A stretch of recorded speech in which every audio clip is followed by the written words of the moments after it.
यजमान अमारे परम भगवद्य अमृत भाई माधवलाल पटेल सोजी गाम सोजा गाम एज रीते अमारे शांताबेन प्रहलाद भाई मधुबेन अमृत भाई जगदीश भाई पुरुषोत्तम दास शारदाबेन कांतिलाल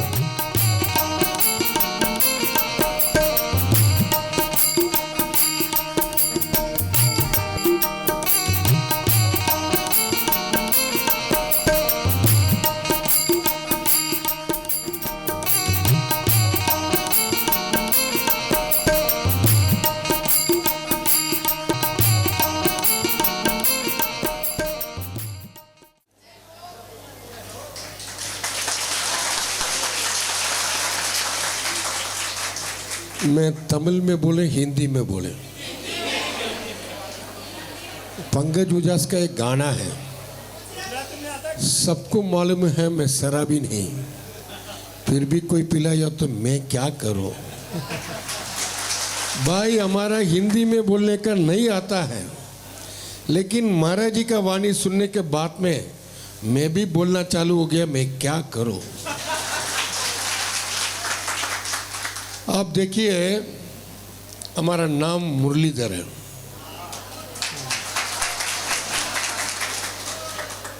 हमारा जन्म नक्षत्र रोहिणी है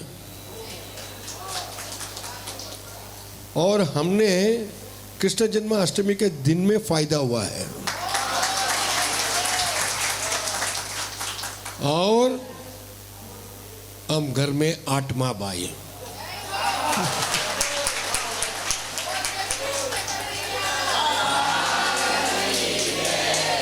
लेकिन अभी तक हमारा मामा को नहीं मारा है। अब देखिए हमारा जो पुराना धंधा था ट्रैवल्स का है, आजकल ये मुनीस भाई देख रहे हैं। हमारा पास एक यात्री गाड़ी पूछा था भाई कन्याकुमारी जाने का, जैसा कच्छ नहीं देखा तो कुछ नहीं देखा है गुजरात में, ऐसा माफी से तमिलनाडु में कन्याकुमारी नहीं देखा तो कुछ नहीं देखा है। तो गाड़ी बात करके यात्री ने पूछा था, ये ड्राइवर को तमिल हिंदी आता है क्या? तो बोला नहीं आता, आप फिक्र मत करिए वो संभालेगा, बैठ जाइए करके। हमारा ड्राइवर आया हमारा पास, ये यात्री को तमिल आता है क्या? बोला नहीं आता भाई, वो कुछ भी पूछा तो नो प्रॉब्लम बोलो। ठीक है, यहाँ से प्यार से गया, गाड़ी 40 किलोमीटर दूर गया। यात्री ने एक आदमी प्रेम से समझाया, भाई साहब गाड़ी रुको, पेशाब जाने का। वो बोला नो प्रॉब्लम। गाड़ी चलता है, इनका जोर से आया, जोर से बोला गाड़ी रुको पेशाब जाना, गाड़ी रुको पेशाब जाना। वो बोला नो प्रॉब्लम नो प्रॉब्लम। ये लकड़ी लेके खड़ा हुआ तो गाड़ी रुका था, वो भाग के जाके आया। अब देखिए यहाँ से 300 किलोमीटर दूर जाने में लैंग्वेज मालूम है तो कितना कष्ट होता है। आप सबको इतना दूर लेके आने में हमारा भाई साहब लोगों को कितना कष्ट होगा। वो कैसा संभाला था, केवल और केवल गुरुजी का आशीर्वाद उनको ऊपर था, इसीलिए संभाला है। हम तो मोदी का आदमी है, सबके साथ सबके विकास, सबके विश्वास, सबका प्रयास। बटेगा तो कटेगा, एक है तो सेफ है। गुजरात में 2 आदमी है निकला है, एक बोल के मारते हैं, दूसरा मार के बोलते हैं। और गुजराती लोगों का प्यार भी ठोक के देते हैं, मारना तो भी ठोक के मारते हैं। इसीलिए पाकिस्तान अभी बचा हुआ है। क्यों? मोदी जी बोल के मारते, इसीलिए वो बचा है। अगर मोटा भाई होता था ना, वो मार के कदम करके फिर आ जाते हैं। ये जो तमिलनाडु में आजकल निकला है सनातन धर्म को हटाएगा। जब तक भारत में दुनिया में स्वामीनारायण का मंदिर है तब तक सनातन धर्म को किसी ने भी हटा नहीं सकते हैं। भाई जिस देश में पूजा पाठ नहीं कर सकते हैं, फोटो भी नहीं रख सकते हैं, उस देश में स्वामीनारायण मंदिर बना दिया है। ये क्या बात है? कोई हिला नहीं सकते हैं जब तक स्वामीनारायण आश्रम का एक एक साधु है तब तक। भाई देखिए, हमारा यहां पर तमिलनाडु में क्या दूसरा को ऊपर अंगुली डालते हैं, लेकिन गुजराती वाला ऐसा नहीं है। हमारा वाइफ को एक बार कान ठीक से नहीं तो सुनते हैं करके, हमारा वाइफ को कान ठीक से नहीं सुनते हैं करके मैं डॉक्टर के पास गया। डॉक्टर ने बोला कितना दूर से ठीक से नहीं सुनते उसके हिसाब से पैसा पड़ेगा। हम तो हैरान हो गया। तो आज ही टेस्ट करें करके हमारा घर को गया। घर के बाहर हमारा वाइफ को प्यार से बुलाकर पूछा था आज क्या सब्जी चाहिए, कोई जवाब नहीं आया। घर के अंदर घुस के पूछा था आज क्या सब्जी चाहिए, कोई जवाब नहीं आया। जो रसोड़ा घर है ना उसका सामने चिल्लाकर पूछा था आज क्या सब्जी चाहिए, वो प्यार से प्रेम से बोला है। जब आप गेट के बाहर पूछा था ना उस टाइम बैंगन और भिंडी लेके आने के लिए बोल दिया है। कान किसको नहीं सुनते? कान हमको नहीं सुनते हैं। हम अंगुली हमारा वाइफ को ऊपर डालते हैं, लेकिन गुजराती वाला ऐसा लोग नहीं करते हैं। और जो धर्म करने का, धार्मिक का नंबर 1 कोई होता तो वो गुजराती लोग होते हैं। भाई आप ताली बजाने के लिए ये नहीं बोला है, मैं हर कथा में जाते हैं, हर कथा में स्वागत करने के लिए जाते हैं। एक बार और दूसरा है यहाँ पर धर्म करने के लिए भी बोलता हूं। हमने यहाँ पर जो गरीब लोगों को चावल प्रसाद बंटवारा करिए करके एक गुजराती का कथा में बोला था, उन लोग भी मान लिया और 300 आदमी का इकट्ठा चावल का पैकेट कर दिया। हाँ जी, गौशाला में अगली बार पहले बार दिया था। दो क्या है, मैं यहाँ पर 300 आदमी का जो पैसा लेके बाहर जाता था, जाते समय बाहर एक औरत माता जी ने बुलाया हमको, भाई कितना रुपया है? मैं बोला 350 रुपया। ये लो हमारा तरफ से एक पैकेट रखो। मैं बोला मनीष भाई उधर है उसके पास दे दो। नहीं नहीं नहीं आप रखिए करके बोल के हमारे पास पैसा दे के चला गया। तो पीछे पीछे मनीष भाई पूछा कि ये माता जी ने क्या पूछा था? ऐसा पूछा था क्या है, क्या बंटवारा कर रहे हैं, उस पर कितना रुपया पूछा है? मैं बोला 350 रुपया बोला है। वो 350 रुपया देख के निकल गया। मैं बोला आपके पास देने के लिए? नहीं नहीं हमारा काम करके हमारा पास देख के निकल गया है। इनका आग में आंसू आ गया। भाई ये पैसा देने से आपको क्यों आंसू आ रहे हैं, क्या है? तो वो बोलने के बाद में हमारे भी आंसू आ गया। वो जो माता जी आए ना गुजरात से लेके आया, काय के लिए मालूम है? बर्तन चौपने के लिए लेके आया।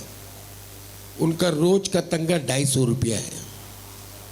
आप देख लीजिए 250 रुपया तंगा में 350 रुपया दान करने वाला गुजराती होते हैं, दूसरा कोई नहीं होते हैं। उनका सिंधा क्या है, धर्म करना क्या है? हमारा पास जो बचा हुआ है वो देने का धर्म नहीं है। हमारा जो काम आते हैं, जो पैसा आते हैं, उस पे एक बात धर्म करना, ये गुजरात से सीखना चाहिए, दूसरा किसी से सीख नहीं सकते। और यही है स्वामीनारायण आश्रम का मेन तत्व। स्वामीनारायण आश्रम का इतना कुश और आक्रोश दोनों सिखाते हैं। जब तक झंडा से काम होगा, झंडा से काम करना चाहिए। जब झंडा से काम नहीं होता तो डंडा से काम करना चाहिए। और मैं महाराज जी से एक प्रार्थना करना चाहता हूं। आप इधर आया है, यहां मंदिर दर्शन किया। ये जो मंदिर ने रावण को संहार किया है राम जी ने, इसी कारण उनको ब्रह्मगति दोष हो गया। वो दोष निवृत्ति होने के लिए शिव जी को पूजा करना पड़ेगा करके बोला था। क्यों? रावण बहुत बड़ा शिव भक्त है, इसीलिए हनुमान जी को कैलाश भेज के लिंग लेकर आने के लिए बोला। जब हनुमान जी वहां पर गया तो शिव जी तपस में था, पूजा में था, इसीलिए उन्होंने तुरंत लिंग लेके नहीं आ सकते। उन्होंने थोड़ा देर रुक के लिंग लेके आया। तब तक सीता माता ने खेल के मट्टी में लिंग बनाया, तो राम जी ने उसी को स्थापित कर दिया। हनुमान जी ने गुस्सा हो गया, ये क्या बात है, इसको आप रख दिए, हमारा क्या करेगा, इसको हटा दीजिए, हमारा रखिए करके। राम जी ने बोला, देखो भाई, हमने स्थापित करने के बाद में हमारा हटाने का ताकत नहीं है। यदि आप चाहता तो करो। उसका पीछे से पूंछ में बांध कर निकलने का कोशिश किया, पूंछ काटा हुआ लिंग नहीं निकला है। फिर हनुमान जी को शांत करके हमने इसको स्थापित किया, पूजा किया। फिर भी पहले तुम्हारे लिंग को पूजा होगा, बाद में हमारे लिंग को पूजा होगा। अभी भी क्या है, जो लोग आते हैं काशी विश्वनाथ दर्शन करके फिर अंदर अभिषेक पूजा करना चाहिए तो फल मिलेगा। ये तो लिंग बनाया कैसा मालूम है? इतना बड़ा मंदिर कैसा बनाया, कौन बनाया? यहां पर पतंजलि महर्षि था, उनका आधा सिर सबके आधा सिर मनुष्य की है। जो लिंग है मट्टी के नीचे था, उनका खोदने का ताकत नहीं है। यहाँ मच्छी पकड़ने वाला को बुला के यहाँ खोदो करके बोला था, उन लोग मना करके चला गया। जाते समय वहां से थोड़ा मट्टी लेके उनका हाथ में दिया, कम से कम मट्टी तो लेके जाओ। ठीक है, एक स्वामी जी बोल रहा है क्या है करके मट्टी लेके वो समुद्र में मच्छी पकड़ने के लिए गया था। जिंदगी में कभी भी इतना मच्छी नहीं आया, उतना मच्छी आ गया। वो भाग के आया, स्वामी जी हम क्या सेवा कर सकते हैं? बोला यहाँ खोदो। खोदा था, वहां पर नीचे लिंग था, उसको ऊपर रख के जो नारियल का पेड़ में शेड बनाकर शेड में मंदिर था। 1000 साल के पहले यहाँ पर श्रीलंका में कंडी करके एक गांव है, उसका राजा है वीर पराक्रम पागु। उन्हीं ने समुद्र में पार होता था, पार होते समय तूफान आ गया। तूफान आते समय उन्हीं ने प्रार्थना किया, यदि मैं बचाकर जिस मंदिर को पहले दर्शन करते हैं उसको कुंभाभिषेक करेंगे करके। इधर समुद्र किनारे में पार हुआ था, ये मंदिर देखा था जो सैंक्टम उन्हीं ने बनाया। उसके बाद में यहाँ का राजा महाराज लोग कितना बड़ा मंदिर बना लिया। यहाँ पर सर्प दोष, पितृदोष, ब्राह्मण दोष, गाय दोष, ये सब पूजा करने से फल मिलेगा। ठीक है भाई, ये सो हिस्ट्री बोला है। महाराज जी से क्या प्रार्थना है वो बोलो, ये आप चाहते ना? महाराज जी के मैं क्या प्रार्थना करना चाहते हैं? जिस रावण को मारा है उसी का कारण लिंग बनाया, और जिस देश से यहाँ पर आकर मंदिर कौन बनाया? कंडी महाराज ने बनाया। तो अपन वापस भी कुछ न कुछ करना चाहिए ना। जो अपना अगले कदम श्रीलंका में होना चाहिए, यही हमारा महाराज जी से प्रार्थना है। अपन जब जाना चाहिए महाराज जी लेके जाना चाहिए, ठीक है ना जी? यही है। और जो भी काम महाराज जी ने करते हैं सोच समझ के करते हैं। आपने 1 रुपया को गुजरात में दान दिया तो कितना रुपये का फल मिलेगा? 1 ही रुपया का मिलेगा। लेकिन रामेश्वरम में 1 रुपया को दान दिया तो 100 रुपया का फल मिलेगा। अगर मान लीजिए महाराज जी का कथा 1 बार सुनने से 100 बार सुनने का फल मिलेगा कि नहीं? इसीलिए महाराज जी ने रामेश्वरम में रखा है। और मैं वास्तव में बोलते ना, हमारा इतना जल्दी बारी में आया था। ये जो 28 नहीं तो मार्च फर्स्ट वीक में मोदी जी इधर आने वाला है रामेश्वरम। उसका तैयारी में मैं जाने के लिए रामनाथपुरम भाग के आता था। मैं इन लोगों को भी बोला, भाई मैं 5 मिनट रुकेगा, थोड़ा 2 शब्द बोल के निकल जाएगा। लेकिन ये जो इनका गाना सुन के मैं तो हैरान हो गया भाई। इतना सुंदर सा है वाणी और प्यारी वाणी है, और आपका नाचना देख के और आनंद आ गया है। ये आप लोगों का इतना आज मोदी जी इतना पूरा अमेरिका में भी नाम चलता है, उसका कारण कौन है? कौन है भाई? कोई बोल सकते हैं? हमारा पास जवाब है, केवल और केवल स्वामीनारायण आश्रम का स्वामी जी लोगों का आशीर्वाद उनको पड़ता है। इसीलिए है। क्यों? जब उनका पानी का समस्या हुआ था, जो मेहता पटकर बड़ा बड़ा एनजीओ लोग उनको इतना तकलीफ दिया है, उस टाइम वो उपवास रखा था। उस टाइम उनको पूरा का पूरा सपोर्ट स्वामीनारायण आश्रम का आया है। इसी का कारण वो दुनिया का नेता बन गया। बोलो रामेश्वर भगवान की।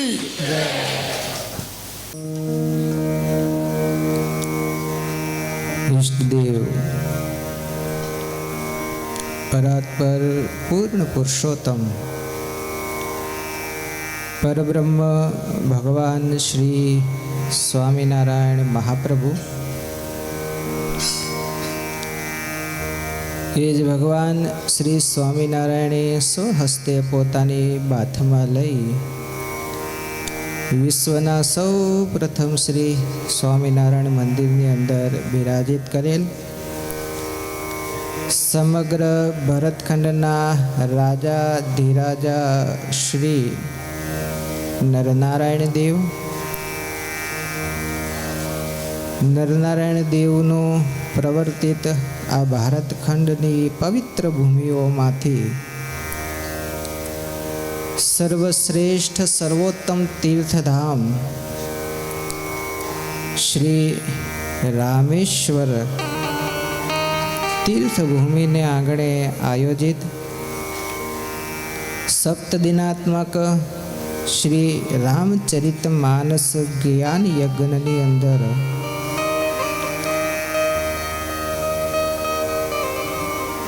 અમારા સૌ કોઈના ગુરુ સ્થાને બિરાજમાન નરનારાયણ દેવ દેશ પીઠાધિપતિ પરમ પૂજ્ય ધર્મ ધુરંધર 1008 આચાર્ય મહારાજ શ્રી કૌશલેન્દ્ર પ્રસાદજી મહારાજ, કાલુપુર મંદિરના મહંત સદગુરુ શાસ્ત્રી સ્વામી પુરુષોત્તમ પ્રકાશ દાસજી સ્વામી,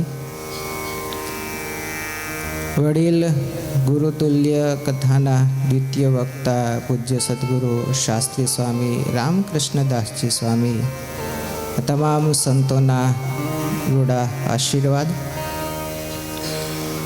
કથાનું શ્રવણ કરવા પધારેલા સભાની અંદર ઉપસ્થિત સદગુરુ શાસ્ત્રી સ્વામી ભાનુપ્રસાદદાસજી સ્વામી, છેક અમેરિકાથી આપણી વચ્ચે અહીંયા ઉપસ્થિત છે એવા સદગુરુ શાસ્ત્રી સ્વામી નીલકંઠ ચરણદાસજી સ્વામી,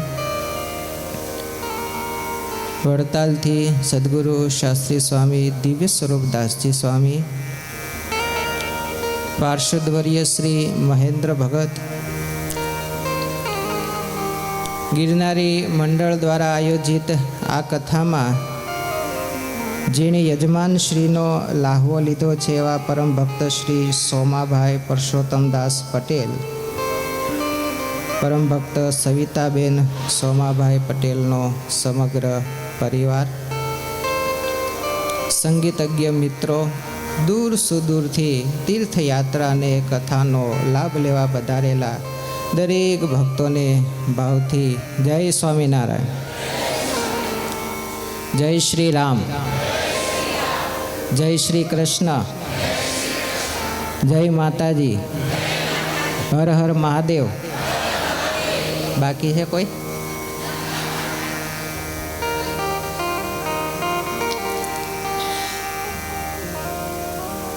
ભગવાન શ્રી હરિની કૃપા, ભગવાન શ્રી હરિના રૂડા આશીર્વાદ જ્યારે આ ધરતી ઉપર જન્મેલા માનવી ઉપર થાય છે ત્યારે એ માનવના મનમાં સદવિચાર આવે છે. વિચારો તો ઘણા બધા છે, વિચાર નહીં સદવિચાર ત્યારે આવે છે અને એ સદવિચારમાં જો ભગવાનની કૃપા ભળે ત્યારે માણસ આવા તીર્થમાં આવીને બેસીને ભગવાનની કથા સાંભળી શકે છે. બહુ પુણ્યશાળી જીવ હોય એ આ ક્ષેત્રની અંદર આવે છે. આપણે તો બધાએ પ્રથમ તો ગિરનારી મંડળના જેટલા સભ્યો છે તો કહું એના બધાના નામ પણ પરમ ભક્ત ગોવિંદભાઈ પટેલ, નટવરભાઈ શ્રોફ રિદ્રોલવાળા, ભોળાભાઈ પટેલ રાયસણ, મુકેશભાઈ ગિરનારી, પરસોત્તમભાઈ રાયસણ માણસા, આશાબેન બાપુનગર, સોમાભાઈ પી પટેલ માણસાવાળા, પોપટલાલ દેલવાડાવાળા, તુલસીભાઈ ચડાસણા. આ બધા ભક્તજનોને એકવાર જોરદાર તાલીઓથી વધાવી લઈએ. જો આ મંડળ આટલો દાખલો ના કરે, આ મંડળ આટલો પરિશ્રમ ના કરે, આ મંડળમાં જો આટલી શ્રદ્ધા ન હોય તો આપણી પાસે ગમે એટલા રૂપિયા હોય પણ અહીંયા આવવાનો આપણી પાસે સમય નથી, અહીંયા આવવાનો આપણી પાસે શ્રદ્ધા નથી. પણ આ મંડળ આયોજન કરે છે, બધાને કહે છે, બધાને ભાવથી કહે છે ભાઈ આવો રામેશ્વર ભગવાન શ્રી રામચંદ્રજીએ પધરાવેલા મહાદેવના દિવ્ય સાનિધ્યની અંદર આપણે મહાદેવજીના દર્શન કરીએ, તીર્થયાત્રા કરીએ, કથા સાંભળીએ અને નજીવી થોડી એવી રકમ ભરી અને આપણે બધાને પ્રેમથી, ભાવથી, શ્રદ્ધાથી અહીંયા લાવી, એવું નહીં ખાલી લાવીને મૂકી દેવા. તમારા રહેવાની પણ વ્યવસ્થા, તમારા જમવાની પણ વ્યવસ્થા, તમારા આવવા જવાની પણ વ્યવસ્થા, આવાગમન માટે, તીર્થયાત્રામાં જવા માટે પણ જે કંઈ પણ સુગમતા પડે, સગવડતા પડે એવા માર્ગદર્શન કરી અને 7 દિવસ તમારા સુખેથી ભગવાનની તીર્થયાત્રાને કથા સાંભળવામાં જાય એવું આયોજન આ મંડળ કરે છે. એટલે આ મંડળને લાખો લાખો ધન્યવાદ છે. અત્યારે પ્રયાગ જાઓ ખબર પડે, અયોધ્યા જાઓ ખબર પડે. અમે જઈને આવ્યા, પૂછો નીલકંઠ સ્વામી. ગાડીમાંથી ઉતરવાની જગ્યા નહોતી, એના બદલે આપણે આટલી સુગમતાથી જો અહીંયા બેઠા છીએ ને, આટલી વ્યવસ્થા કરી આપે એવા મંડળના આભારી છીએ ને આપણે બધા. આનો આભાર માનજો. કદાચ ક્યાંક થોડી પહેલેથી જ જાહેરાત કરી દઉં છું, આ 7 દિવસ આપણે અહીંયા આ જ કરવાનું છે. સુગમતા રે, અગવડતા રે, કદાચ ક્યાંક નાનું મોટું થોડું ઘણું અવ્યવસ્થા થાય, આટલા બધા માણસો છે, સાચવવું, સીધું ખૂટે, સામાન ખૂટે, કદાચ ક્યાંક ખાવા પીવામાં પણ થોડું ટાઈમ આઘો પાછો થાય તો તીર્થયાત્રામાં બેઠા છીએ ને, તીર્થયાત્રા કરવા આવ્યા છીએ ને. અને આ યાત્રાનો નિયમ જ એ છે જ્યાં સુધી શરીરને અને મનને કષ્ટ ન પડે ત્યાં સુધી યાત્રા પૂર્ણ થાય નહીં. એટલે એ બધું થોડું ઘણું કષ્ટ ભોગવી લેવું. કોકના માત્ર આ મંડળે આવું કર્યું, આમ કર્યું, તેમ કર્યું, ખાવાની વ્યવસ્થાની ઠેઠ ત્યાં લઈને આવે એવું કશું ના બોલશો. હમણાં જ મુરલીદાસજીએ કીધું ને, આ તીર્થમાં, આ તીર્થનો મહિમા છે. આ સેતુ તીર્થ છે, આ ટાપુ છે એક. તમે આવ્યા હશો એટલે તમને ખ્યાલ હશે, ચારેય બાજુ પાણી છે. તમે દરિયા ઉપર થઈને આવ્યા છો. આ તીર્થમાં આ સેતુ છે અને આ સેતુનું મહાત્મ્ય એટલું બધું સ્કંદ પુરાણની અંદર બતાવવામાં આવ્યું છે કે આ સેતુ મહાત્મ્યની અંદર જે 1 વાર પુણ્ય કરે છે એને કરોડ વાર પુણ્ય કરવાનું ફળ પ્રાપ્ત થાય છે. પણ સાથે સાથે એ પણ છે, જો પુણ્યનું ફળ હોય તો પાપનું પણ ફળ. એટલે મનથી, કર્મથી, વાચાથી પણ પાપ ન થાય એનું ધ્યાન. અગવડતા, સગવડતા, આ તે રિક્ષાવાળા રે, હું તો કહું રકઝક ના કરવી. આપણી ગુજરાતીની ટેવ છે ભાઈ, એ જૈસા હે ના ऐसा ऐसा इसको कर दो, इसमें जैसा आवाज आता है ना ऐसा आवाज इसमें से आए ऐसा कर दो. આ તો ભાષા નવી. માણસોય નવા, સમજે નહીં, અને બધું આપણે અકાવ અકાવ જ કરવાનું છે. આ અઘરો છે હો, આ દેશ અઘરો છે, સહેલો નથી. કોઈ સમજે નહીં આપણી ભાષા. એ તો એની ભાષામાં આપણે હિન્દી બોલીએ તો એ નથી સમજતા, અડધા હિન્દી નહીં સમજે. એટલે કક્કો રટવાનો નહીં, પણ જગતનો એક નિયમ છે. આ નિયમ યાદ રાખી લેજો આજથી 7 દિવસ માટે.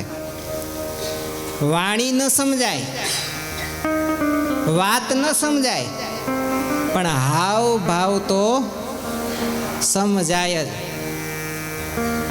હાવ ભાવ બધી જગ્યાએ જાઓ સરખા જ હોય, હાવભાવમાં કોઈ ફેર પડે નહીં. એટલે કદાચ કોઈ ના સમજે ને તો એને પ્રેમથી પોતાના હાવભાવથી સમજવાનો પ્રયત્ન કરજો, એને સમજાવવાનો, એટલે તમારી વાત આરામથી સમજી જશે. નહીંતર અહીંયા કોઈ સમજશે નહીં. અમારો અનુભવ છે. એટલે તિરુપતિ દર્શન કરીને ઘણા બધા ભક્તજનો આવ્યા હશે.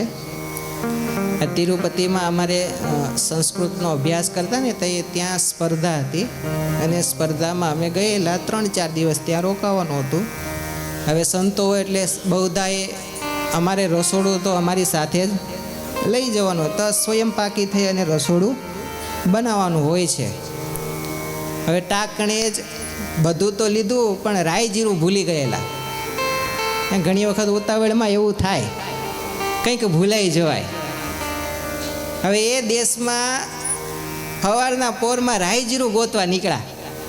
હવે કોણ સમજે રાઈ એટલે હું, જીરું એટલે હું.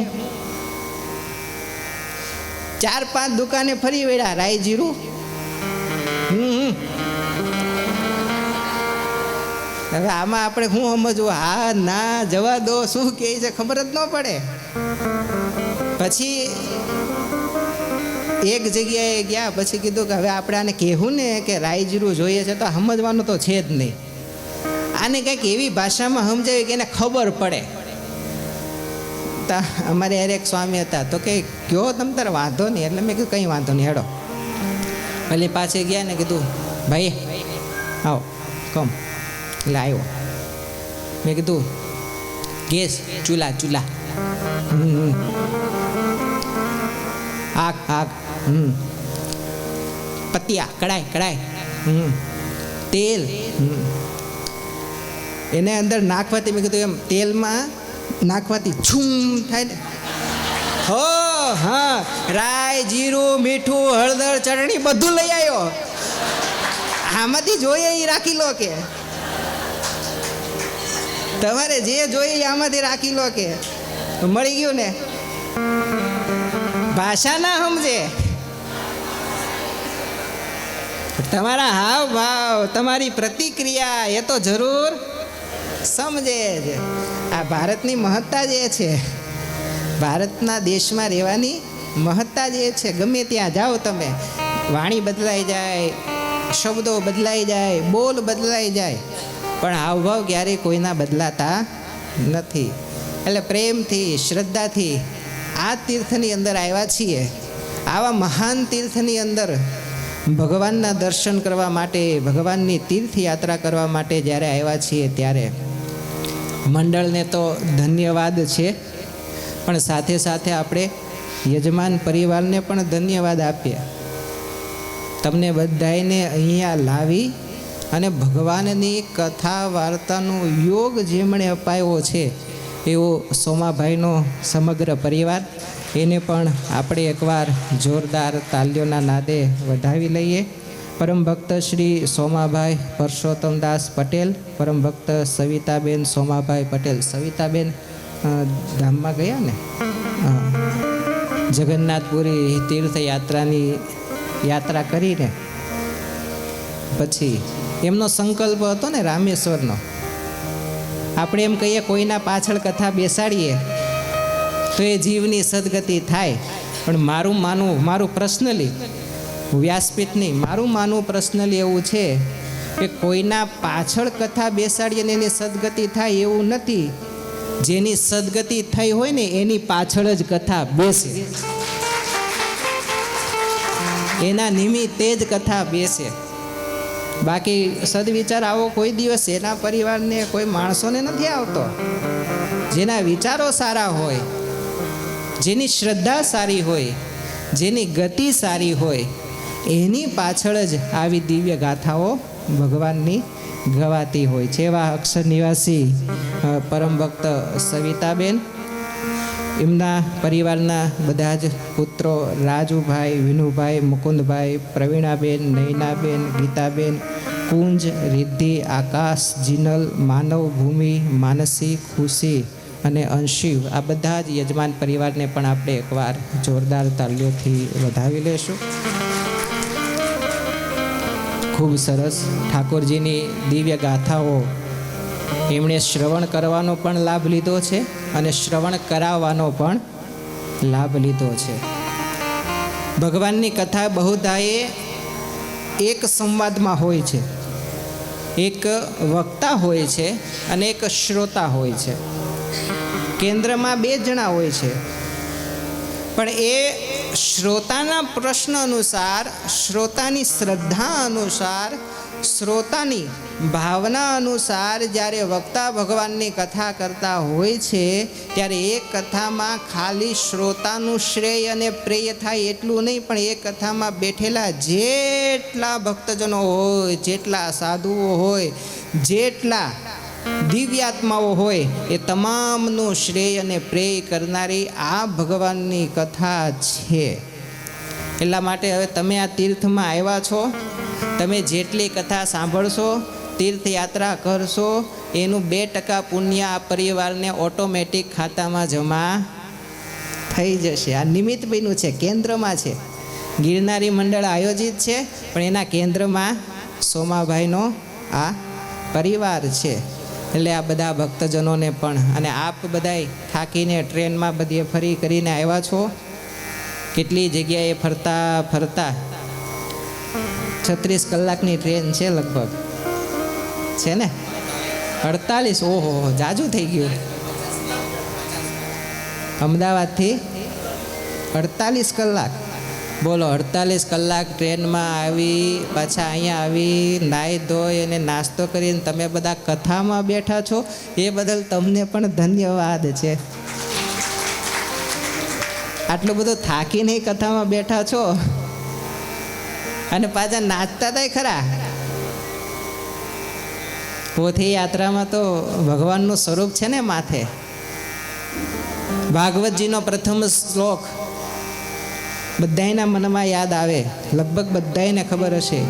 સચ્ચિદાનંદ રૂપાય વિશ્વોત્પત્યાદિ હેતવે તાપત્રય વિનાશાય શ્રી કૃષ્ણાય વયમ નુમઃ. એમાં પહેલા પાદની અંદર ભગવાનના સ્વરૂપનું વર્ણન કર્યું છે. સત, ચિત્ત અને આનંદ સ્વરૂપ જે ભગવાન છે એવા શ્રી કૃષ્ણ પરમાત્માને હું નમન કરું છું. આનંદ સ્વરૂપ એટલે શું? જેના સમીપમાં જવાથી, જેના નજીકમાં જવાથી, જેના સામે જવાથી, અરે જેના સ્વરૂપમાં ઓતપ્રોત થવાથી શરીરનો રોમે રોમ ખુશ થઈ જાય ને, રોમે રોમમાં આનંદ વ્યાપી જાય ને, એવું ભગવાનનું સ્વરૂપ છે. ગમે એટલા થાકેલા હો, ગમે એટલા કંટાળેલા હો, પણ આ ભગવાનનું સ્વરૂપ જ્યારે બીચમાં આવે ને માથે આવે ને, એટલે થાક પણ દૂર થઈ જાય, કંટાળો પણ જતો રહે અને પગ થન થન કરીને નાચવા લાગે. આ ભગવાનનું આનંદ સ્વરૂપ છે. બધાયનો થાક ભગવાન દૂર કરી દે. એટલે તો આ પોથીજી કોઈ સામાન્ય વસ્તુ નથી ને, ભગવાનનું સ્વરૂપ બતાવવામાં આવ્યું છે. એ સ્વરૂપ લઈ અને આપણે તીર્થયાત્રામાં આવ્યા છીએ રામેશ્વર. થોડી વાત તીર્થની કરી દઈએ, પછી કથાનો શુભારંભ કરીએ. આ તીર્થની અંદર ઘણા બધા મહત્વના સ્થાનો છે. 24 મુખ્ય તીર્થો અહીંયા બિરાજમાન છે. સૌ પ્રથમ છે ભગવાન શ્રી રામેશ્વરનું મંદિર. મુરલીજીએ વાત કરી મંદિરની સ્થાપનાની. આપણી બધા પાસે 2 વ્યક્તિઓ મંદિરની છે, 2 કથાઓ જાણીતી છે.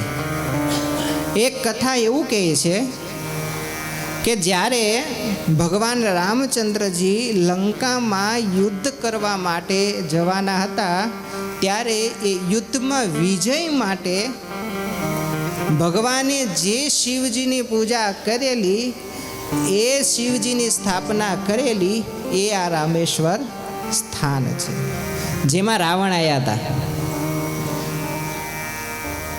જેની પૂજા કરવા માટે રાવણ સ્વયં આવ્યો હતો. કેમ કે ભગવાને વિજય માટે, રાવણની પણ અલૌકિક ગાથાઓ છે. રાવણ જેવા તેવા નથી. રાવણ મહાન વિદ્વાન, પંડિત, જ્ઞાની. જગતમાં એ વખતે રાવણ જેવો વિદ્વાન કોઈ હતો નહીં. અને ભગવાન રામચંદ્રજીને વિજય માટે કામના જોતી હતી, એટલે શિવજીનું આરાધન કરવું હતું. એટલે ભગવાન વિચાર કરે છે કે મારે શિવજીનું આરાધન કરવું છે, શિવજીની પૂજા કરવી છે, વિજય માટે જવું છે, તો હું એ કઈ રીતે અનુષ્ઠાન કરું, અને મારા અનુષ્ઠાને સાંગો પાંગ પાર પાડે એવો વિદ્વાન કોણ છે. અને ત્યારે જામવંતજીએ ભગવાન શ્રી રામચંદ્રજીને કીધું, પ્રભુ, જો તમારે સાંગો પાંગ અનુષ્ઠાન મહાદેવજીનું કરવું હોય, તેના પંડિત, એનો વિદ્વાન આ જગતમાં બીજો કોઈ ગણી શકાય નહીં. જો કોઈને ગણી શકાય ને તો એક એ લંકાધિપતિ રાવણ છે. જો રાવણ તમારી પૂજા કરાવે ને તો તમારી પૂજા સાંગો પાંગ પાર પડી જાય. પ્રભુ કહે, પણ રાવણ પાસે જાય કોણ, અને રાવણ આપણી પૂજા કરાવે? જામવંતજી કહે, પ્રભુ, પૂછવામાં શું વાંધો છે, હું જાઉં, હું જઈ અને રાવણને સમજાવું. કેમ કે જામવંતજી એક રીતે રાવણના કાકા છે. હવે તમને એમ થાય કાકા એટલે કેવી રીતે કાકા? તો કે રાવણના પિતા વિશ્રવાજી પણ બ્રહ્માજીના પુત્ર છે, અને જામવંતજી પણ બ્રહ્માજીના પુત્ર છે. બંને બ્રહ્મ સ્વરૂપ છે. એટલા માટે બંને કોણ થયું? ભાઈ છે. રાવણના માનમાં એટલું જ માન જામવંતજીનું રાવણના મનમાં પણ છે. જામવંતજી જ્યારે રાવણની લંકામાં જાય છે આમંત્રણ દેવા માટે,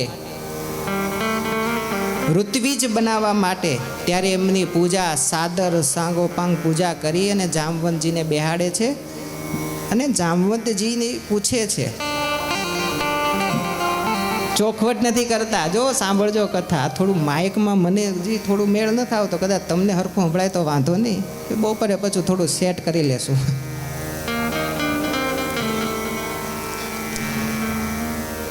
જામવંતજી રાવણને એવું નથી કહેતા મારે રામ લક્ષ્મણની યજમાન તરીકે પૂજા કરાવી છે, પણ જામવંતજી ભગવાન શ્રી રામના તરફથી રાવણને એવું કહે છે કે રાવણ, દેખ, મારા બે યજમાન છે, અને એ બે યજમાનને જોજો. આપણે રાવણને શું સમજીએ છીએ ને, અહીંયા રાવણ કેવા છે ને એ સમજાશે. મારા બે યજમાન છે, એ બે યજમાનને યુદ્ધ કરવું છે, અને એ યુદ્ધ માટે, વિજય થવા માટે મને શિવજીનું અનુષ્ઠાન કરવું છે. તો શું તમે એના ઋત્વિજ, એ યજ્ઞના આચાર્ય બનશો? રાવણે ઘડીક વિચાર કરી અને જામવંતજીને કીધું, હે ભીલરાજ, હું માનું છું ત્યાં સુધી તમારા બંને આ રાજકુમારો શું રામ અને લક્ષ્મણ તો નથી ને? જામવંતજી કે હા, એ જ છે. ઓહો, હું માનું છું ત્યાં સુધી તમારા બંને રાજકુમારો શું લંકા ઉપર ચડાઈ કરીને વિજય મેળવવાની કામના તો નથી રાખી રહ્યા ને? જામવંતજી કે હા, એવું જ છે. આ બંને વાત રાવણને ખબર છે. રામ અને લક્ષ્મણ પોતાના દુશ્મન છે. રામ અને લક્ષ્મણ જે પૂજા કરાવવા માટે જઈ રહ્યા છે એ પૂજા પણ મારે સાંગોપાંગ કરાવીશ તો એ પૂજાનું ફળ એટલું છે કે એ જરૂર ને જરૂર રણમાં વિજયી થશે. પણ ત્યારે રાવણ એમ કહે છે કે જામવંતજી ભલે મારા દુશ્મન હોય, ભલે મારી લંકા ઉપર વિજય પ્રાપ્ત કરવા માટે આવતા હોય, પણ હું બ્રાહ્મણ છું ને, અને મારો બ્રાહ્મણનો ધર્મ છે કે કોઈ પણ યજમાન મારી પાસે આવી અને પૂજા વિધિ કરવાનું કહે તો હું એને ક્યારેય ના પાડી શકું નહીં. અને બીજો ધર્મ મારો એ પણ છે, સાંભળી લેજો, હું બ્રાહ્મણ છું અને બ્રાહ્મણ તરીકે જ્યારે હું યજ્ઞનો આચાર્ય થાઉં ને એટલે મારી જવાબદારી છે કે યજ્ઞ માટે જેટલી વસ્તુ જોઈએ એ તમામે તમામ વસ્તુ એ બ્રાહ્મણનો આચાર્ય જે હોય યજ્ઞનો એ બધી વ્યવસ્થા કરીને આવે. તમે તમતારે તમારા બંને યજમાનોને કહી દો પૂજા વિધિની તૈયારી કરે, પૂજાનું મુહૂર્ત આપ્યો, કાલે સવારે હું પૂજા કરવા માટે આવીશ. જામવંતજી ગયા છે. તરત જ રાવણે અંગદજીને બોલાવ્યા અને અંગદજીને બોલાવીને કીધું છે કે જાઓ સીતાજીને તૈયાર કરો, સીતાજી માટે નવી સાડી લઈ જાઓ, સીતાજી માટે સાજ શણગાર આપો અને એમને કહો તૈયાર થઈને રહે, સવારે 5 વાગે રથ લઈ અને તમારે સીતાજીને રથમાં બેસાડી અને દરિયાના સામે પાર આવવાનું છે. અંગદજી કહે કંઈ, ઇન્દ્રજીત કહે કંઈ વાંધો નહીં પિતાજી, તમે જેમ કહો તે. બીજે દિવસે સવારે રાવણ પહોંચ્યો. બંને યજમાનો એટલે કોણ? રામ અને લક્ષ્મણે દેખો બ્રાહ્મણ ગમે તેવો હોય પણ વંદનીય છે, પૂજનીય છે. બંનેને વંદન કર્યા છે, પૂજા કરી છે. રાવણે કીધું કે બધી સામગ્રી તૈયારી થઈ ગઈ છે? તો કે હા બધું તૈયાર થઈ ગયું છે. અયોધ્યાના રાજકુમાર રામ અને લક્ષ્મણ તમે છો? હા તમે છો. ઓ પૂજામાં કોણ બેસવાનું છે? રામચંદ્રજી ભગવાન કહે કે પૂજામાં હું બેસવાનો છું. રાવણ જામવંતજીને કહે છે કે જામવંતજી આ મારા યજમાન છે, તો હું મારા યજમાનને અને તમને એક પ્રશ્ન કરું છું, સાંભળો. આ તમારા યજમાન છે એ પરણેલા છે કે? જામવંતજી કે રાવણ એ તો પરણેલા છે. ઓહો પરણેલા છે, તો તમારા યજમાનના પત્ની ક્યાં છે? શું કહે છે? તમારા યજમાનના પત્ની ક્યાં છે? મારો યજ્ઞ એ ત્યારે જ નિર્વિઘ્ન અને સાચું ફળ આપનારો થાય જ્યારે યજમાન જો પરણેલા હોય તો પત્ની સહિત યજ્ઞમાં બેસે તો મારો યજ્ઞનો વિધાન પૂર્ણ થાય. જામવંતજી રાવણને કહે કે રાવણજી દેખો મારા યજમાનના પત્ની તો છે પણ એ પત્નીને કોઈ રાક્ષસ હરણ કરીને લઈ ગયો છે. એને શોધવા માટે, એને પાછી લાવવા માટે જ મારા યજમાન આ યજ્ઞ કરાવી રહ્યા છે. એવું નથી કીધું તું લઈ ગયો છે. વાણીમાં પણ વિવેક હોવો જોઈએ. મારા પત્ની, એમના પત્નીનું કોઈ હરણ કરીને લઈ ગયું છે ને પાછી લાવવા માટે યજ્ઞ કરી રહ્યા છીએ. અને ત્યારે રાવણે પણ એમ કીધું કે સાંભળો જામવંતજી, આ યજ્ઞનો આચાર્ય હું છું. એક પણ યજ્ઞની વિધિમાં કોઈ પણ વસ્તુ ઘટતી હોય એ હું ક્યારેય ચલાવી ન લઉં અને એ વિધિ હું ક્યારેય પૂર્ણ પણ ન કરું. માટે સમગ્ર વિધિ મેં તમને કાલે જ કહ્યું હતું કે યજ્ઞમાં જે કંઈ પણ સામગ્રી જોઈએ એ આચાર્યનું એ પોતાનો જે છે નિયમ છે કે બધી સામગ્રી પૂરી કરે, માટે મારા યજમાનનો યજ્ઞ સાંગો પાંગ પૂર્ણ થાય એ માટે મારા યજમાનને કોઈ પણ વસ્તુની અધૂરપ ન રહે ને, એટલા માટે બધી જ વસ્તુની તૈયારી કરીને હું આવ્યો છું અને કીધું અંગદને, અંગદ જાઓ યજમાનના પત્ની સીતાને લઈને આવો અને યજ્ઞમાં બેસાડી મારો યજ્ઞ પૂર્ણ કરાવો. સીતાને લઈને આવ્યા છે. સીતાજીને યજ્ઞમાં બેસાડી યજ્ઞ પૂર્ણ કરી અને પાછા રાવણે કહી દીધું કે માતાજી દેખો, હજી તમે રામચરિત માનસને ખૂબ ભાવથી વાંચશો ને તો એક એક પાત્રોની મહત્તા સમજાશે. આવો પાછા રથમાં બિરાજમાન થઈ જાઓ. અને લઈને પાછા જતો રહ્યો છે. બે આશાઓ રાવણે બાંધેલી છે એ વખતે. રામચંદ્રજી કોઈ સામાન્ય પુરુષ નથી. રામચંદ્રજી કોઈ જગતમાં જે કોઈ માણસ સામાન્ય રીતે જન્મે છે, પોતાનું કાર્ય કરે છે ને કાર્ય કરીને જન્મીને બધો સંસાર વ્યવહાર ભોગવી અને પાછો જતો રહે છે, એવા કોઈ કાર્ય કરવા માટે આવેલા એ રામચંદ્રજી નથી. પરબ્રહ્મ પૂર્ણ પુરુષોત્તમ નારાયણ છે એ ભગવાન. અને એ નારાયણની ઈચ્છા, રાવણની ઈચ્છા કે પ્રભુ દર્શન મને થયું તો જો મને એટલો આનંદ થતો હોય, તો જો મારું આટલું પુણ્ય થતું હોય તો આ દર્શન હું મારી લંકાને શા માટે ન કરાવું. એમના પગલા રાવણ જાણતો હતો.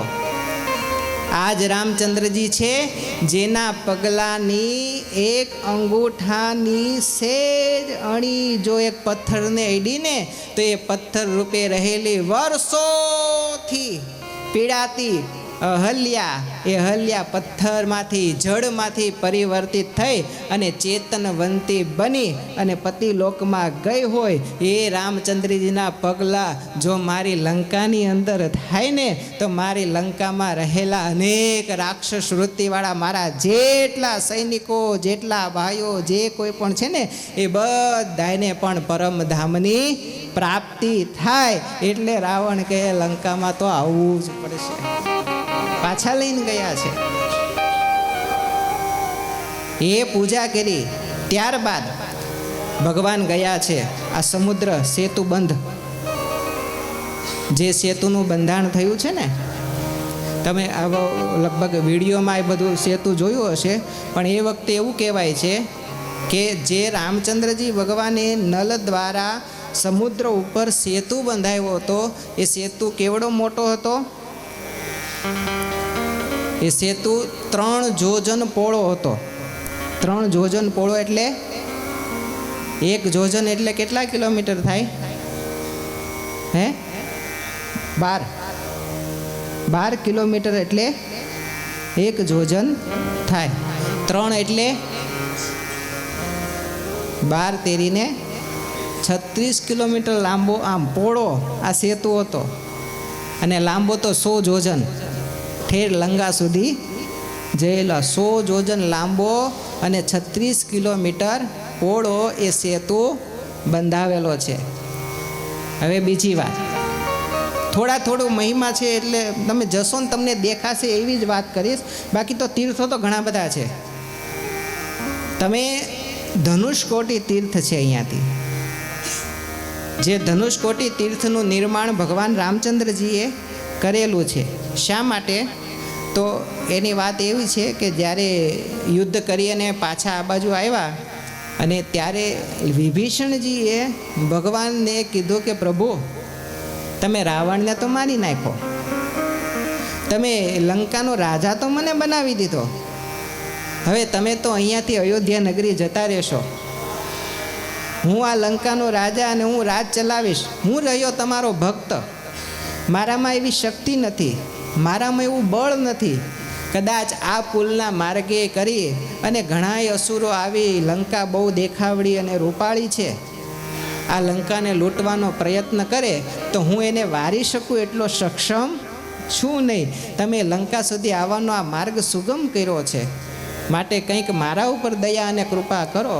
એટલે ભગવાને કીધું કંઈ વાંધો નહીં. અને પછી પોતાનું ધનુષ ભગવાને ઉતારી અને ધનુષનો કોટી એટલે ઉપલો ભાગ જે હોય એ ઉપલો ભાગ જે પુલ ઉપર બાંધેલો હતો ને પુલ, એ પુલ ઉપર આમ સેજ અડાડ્યો એટલે જેટલો પુલ બંધાયેલો હતો એ તમામ પાણીમાં ગરકાવ થઈ ગયો. એ પુલ જે દેખાતો હતો, જે પુલ હતો એ નીચે સરી ગયો. લંકા સુધી આવવાનો જે માર્ગ હતો એ માર્ગ જતો રહ્યો.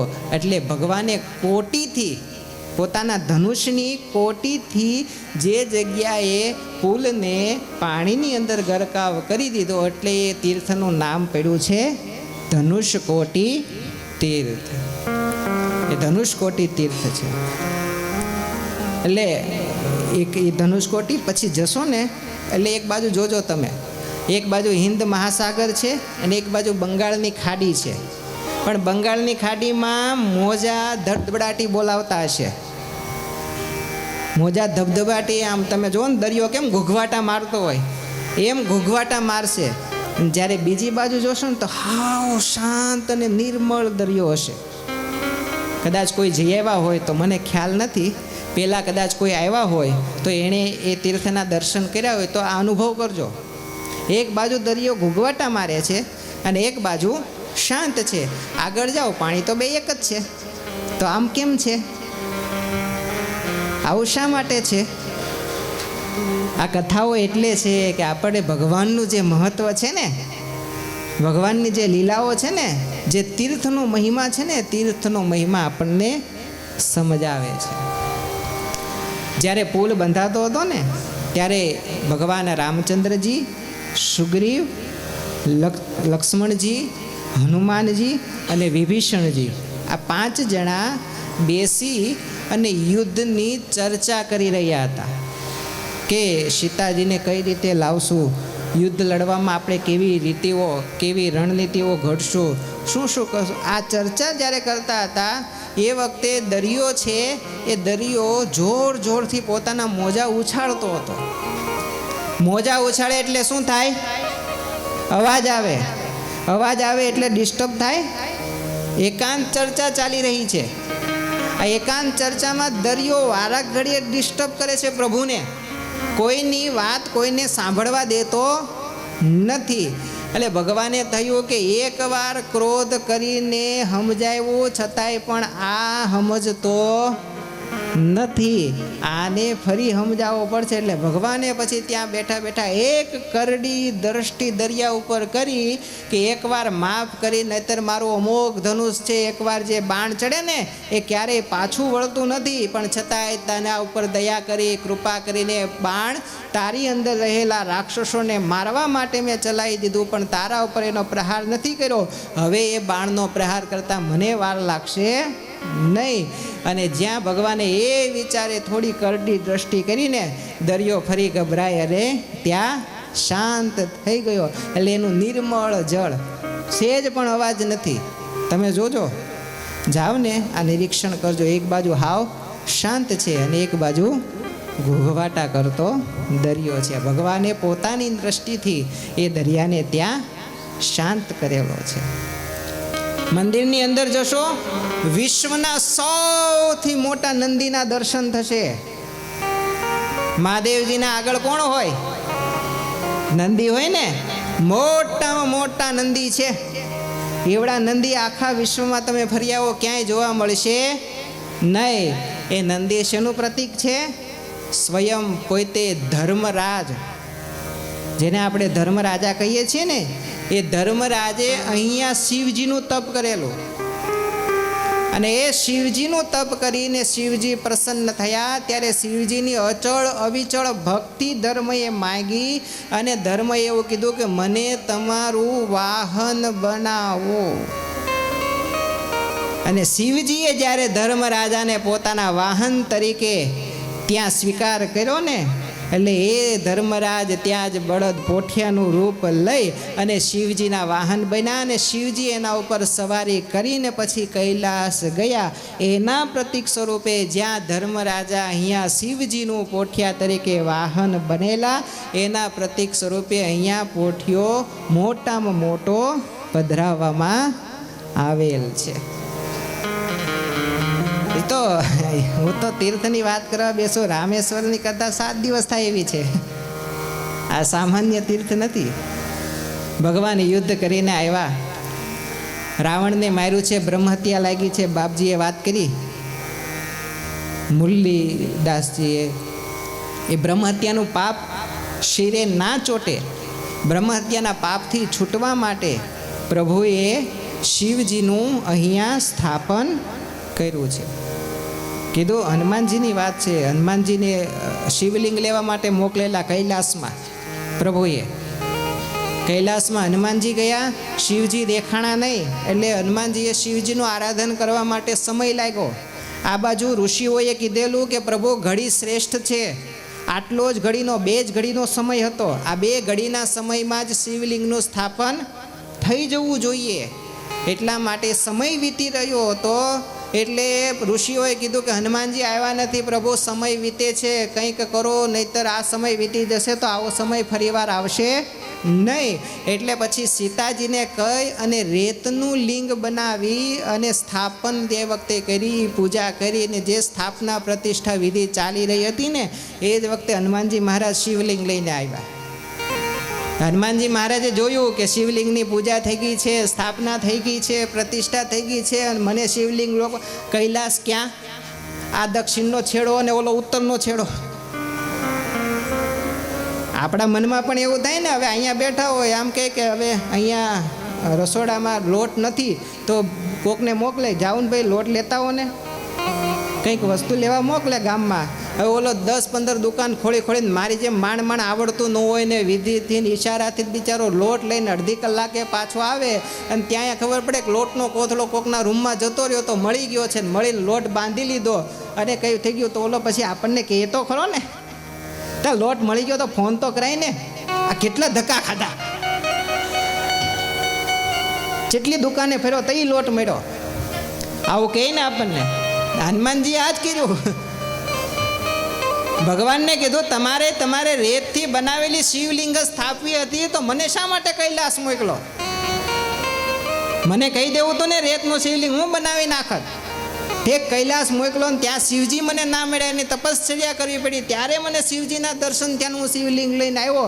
આટલી વાર તો મને લાગે જ ને કે મારું લાવેલું આ કાર્ય, હવે મારે જે કરેલો પરિશ્રમ આ તો બધો વ્યર્થ જ થઈ ગયો ને. હવે શું? હનુમાનજી એ વખતે ક્રોધિત થયેલા છે. અને તઈ ભગવાન રામચંદ્રજીએ હનુમાનજી મહારાજને બહુ સમજાવ્યા. લગભગ સ્કંદ પુરાણની અંદર 4 થી 5 અધ્યાયોમાં રામજી ભગવાન અને હનુમાનજી મહારાજનો સંવાદ છે. અને આ બંને સંવાદે હનુમાનજી મહારાજને ખૂબ કે લાડકો દીકરો હોય ને, લાડકા દીકરાને લાડ કોડથી સમજાવવો પડે. હનુમાનજી મહારાજ પ્રભુનો લાડકો દીકરો છે. બહુ સમજાવ્યા અને ખૂબ સમજાવ્યા. પછી કીધું કે હનુમાનજી મહારાજ તમે કરેલો પરિશ્રમ હું વ્યર્થ જવા નહીં દઉં, પણ તમારા મનમાં એમ હોય કે હવે આ હું કરી શકું એમ નથી, જો શિવલિંગ તમે એમ માનો કે આ શિવલિંગ હટાવીને તમારું શિવલિંગ સ્થાપન કરું તો એ માટે હું તૈયાર છું, તમે પ્રયત્ન કરી લો. તમારી પાસે અતુલિત બલ ધામમ હેમ શૈલાવદેહમ, શક્તિશાળી છો, બળવાન છો. તો આ બળવાન અને શક્તિશાળી હનુમાનજી મહારાજ તમે શિવલિંગ હટાવી લો અને તમારું શિવલિંગ ત્યાં સ્થાપી દો, હું તમને મંજૂરી અને રજા આપું છું. પ્રભુએ કીધું એટલે હનુમાનજી મહારાજ પછી પોતાની કાર્ય કર્યું છે એટલે વ્યર્થ તો ન જવા દે. પ્રયત્ન કર્યો, પૂંછડીથી શિવલિંગ વીંટું, જે સીતા માતાએ રેતીથી બનાવેલું છે, સિમેન્ટ કાંકરા નહીં, પથ્થર નહીં, શેનાથી? રેતથી બનાવેલું છે શિવલિંગ. બહુ હટાવવાનો પ્રયત્ન કર્યો પણ હટ્યો નહીં. પછી થયું કે પૂંછડાનું કામ અહીંયા નથી. પૂંછડું કોણ છે? પૂંછડું કોણ છે? માં છે, સતીજી છે, પાર્વતીજી છે. એ પૂંછડાના પ્રતીક સ્વરૂપે હનુમાનજી મહારાજ શિવજીનો અવતાર છે. 11માં રુદ્ર શિવજીના હનુમાનજી મહારાજ છે. તો કીધું સતીથી કામ નથી થયું તો હવે હું મરદ મૂછાળો મેદાને આવો. આપણા મનમાં ક્યારેક આવું થતું હોય ને. આ કથા છે ને ભગવાનની છે, પણ ભગવાન આપણને આપણા સંસારની ભાવનાઓ સમજાવે છે. આપણો સંસાર કેવો છે ને એ ભગવાન આપણને કથાઓથી દેખાડે છે ને એમાં શું કરવું જોઈએ, કેવી રીતે સુખેથી સંસાર ચાલે, એની બધી વિગતો, એની બધી ભાવનાઓ ભગવાન દેખાડે છે. આપણે ઘણી વખત નથી સ્ત્રીઓને ધમકાવતા આપણા ઘરે, હવે તારાથી નહીં થાય, આગળ હું આવું કે તને શું આવડે, ગેસનો બાટલો બિચારી બહેનો હવે ઠીક છે ના ક્યારેક ઉપાડી શકે ને ઉપાડીને જતા હોય તમે જુઓ, પણ ઉપાડી ના શકતા એટલે હવે હું તું મૂક ને લાઈ હું ઉપાડું, અને ઉપાડીને રહોડા સુધી લઈ જાય ત્યાં કેડ થઈ જાય વાકી. ઓ બાપા, ધન્યવાદ આપો તમારા ઘરનાને, એક બાટલો ઉપાડ્યો તમારી કેડ વાકી થઈ જાય. આ દરરોજ આ જ કામ કરે છે,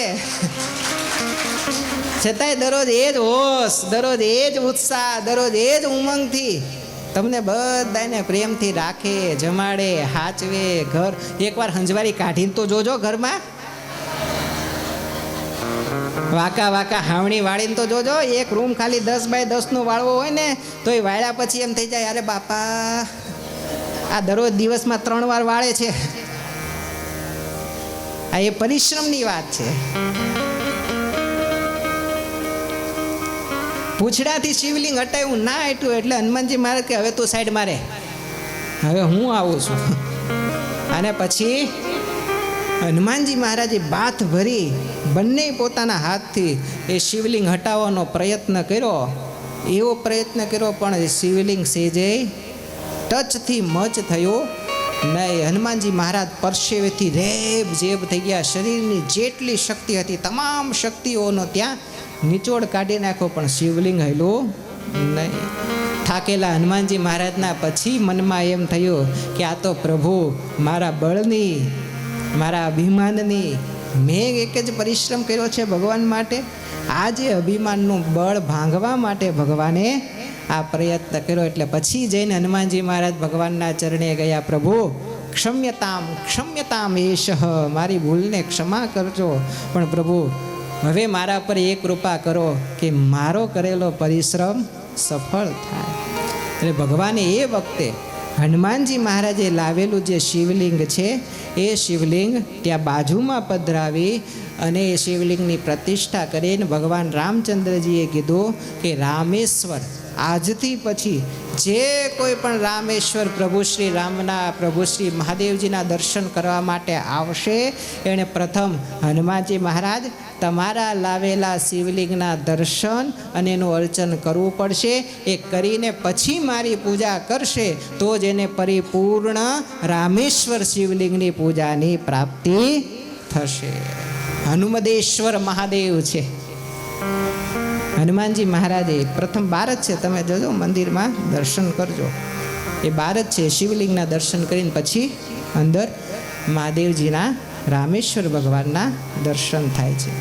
કોટી તીર્થ, જટા તીર્થ, આ સામે છે લક્ષ્મણ તીર્થ છે, લક્ષ્મણજીએ બનાવેલો આ કુંડ છે. લક્ષ્મણેશ્વર મહાદેવ જેના સાનિધ્યથી આપણે પોથી યાત્રા કાઢી, એ લક્ષ્મણેશ્વર મહાદેવ છે. લક્ષ્મણજીએ કપી તીર્થ છે, ઋષિ તીર્થ, કેટલા કેટલા તીર્થો છે આ ક્ષેત્રની અંદર. નાના મંદિરની અંદર જશો 22 કુંડો છે, બધેથી એક એક ડોલ નાજો.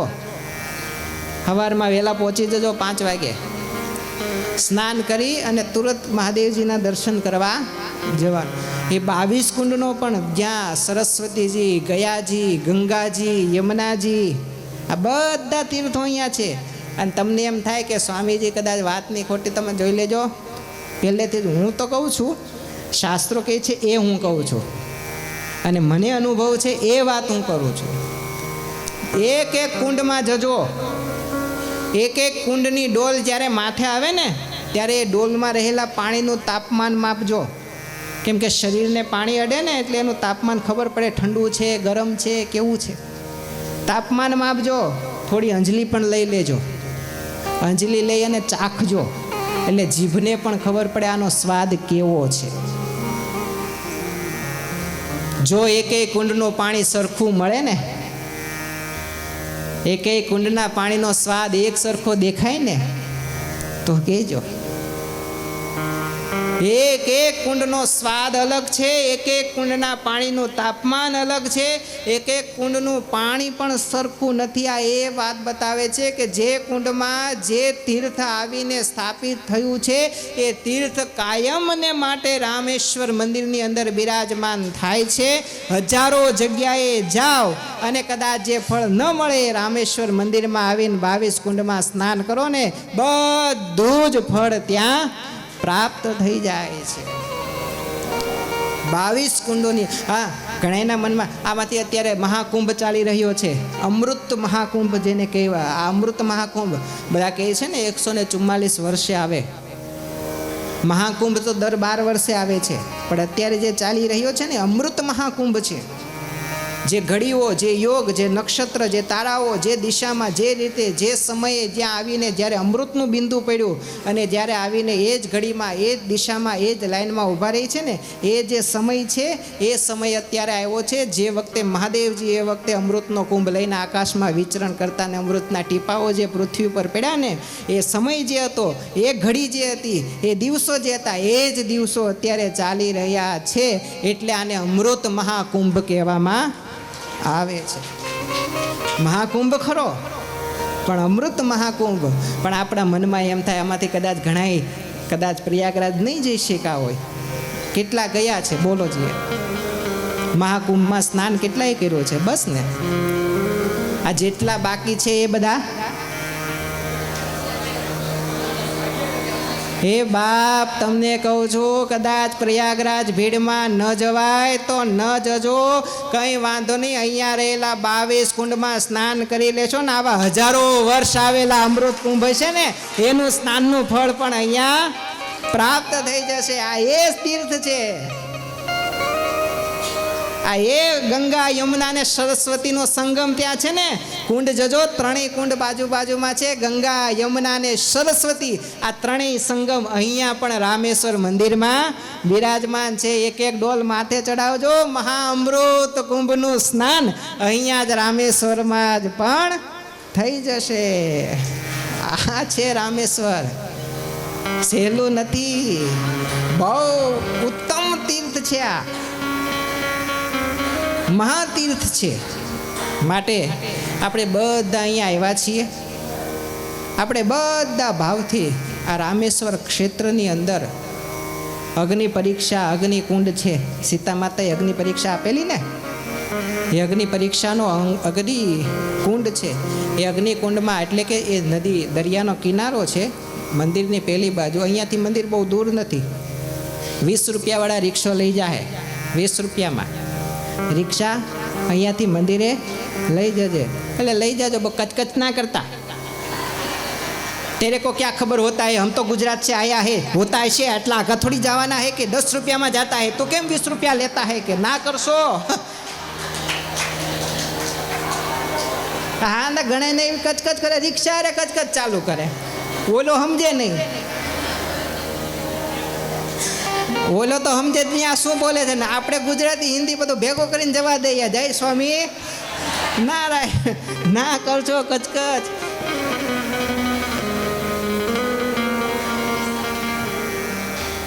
લઈ જાય 20 રૂપિયામાં રિક્ષા લઈ જશે. એ તમે અગ્નિકુંડમાં સ્નાન કરજો, મંદિરના 22 કુંડમાં સ્નાન કરજો, રામેશ્વર ભગવાનના દર્શન કરજો, હનુમદેશ્વર મહાદેવના દર્શન કરજો, ધર્મ પુષ્કરણી ધર્મરાજ મહા નંદિની નંદિકેશ્વરના દર્શન કરજો. અને અહીંયા આવી અને ભગવાન શ્રી રામચંદ્રજીની દિવ્ય ગાથાઓનું શ્રવણ પણ કરજો. આ જગતનો, વિશ્વનો કેટલાય કરોડો માણસો છે, પણ એ કરોડો માણસોમાંથી અત્યારે આ જગતની અંદર જો કોઈને સર્વથી શ્રેષ્ઠ ભાગ્યશાળી કહેવામાં આવે ને, અને જો કોઈને કહી શકાય ને, તો હું એ વ્યાસપીઠ ઉપર બેઠા બેઠા આ રામેશ્વર તીર્થના મહાત્મને જાણી અને કહી શકું કે આ સભામાં બેઠેલો જે વ્યક્તિ છે ને, અત્યારે જગતના બધા જ માણસોમાંથી સર્વશ્રેષ્ઠ પુણ્યશાળી છે, કે જે અહીંયા આવીને બિરાજમાન થઈ અને ભગવાનની કથાને રામેશ્વરજીના દર્શન કરી શકે છે. હા, એ તીર્થ છે. આ જગતનો બહુ મોટું પુણ્ય. હજારો બ્રહ્મ હત્યાઓ નાશ થઈ જાય.